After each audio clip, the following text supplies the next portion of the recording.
అందరికీ నమస్తే. వశీకరణ.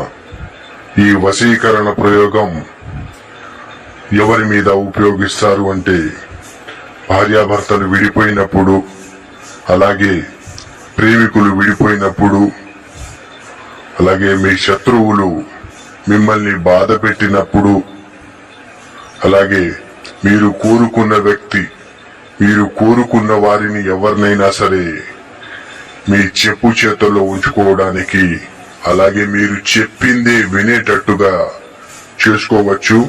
అలాగే ఈ వశీకరణం ఇద్దరి ఫోటోలతో, ఇద్దరి పేర్లతో చేయడం జరుగుతుంది.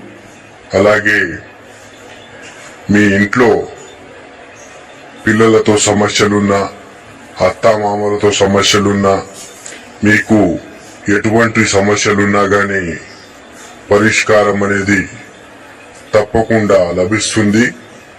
అలాగే మీరు గనుక మా ఛానల్ని మొదటిసారిగా చూస్తున్నట్లయితే లైక్ చేయండి.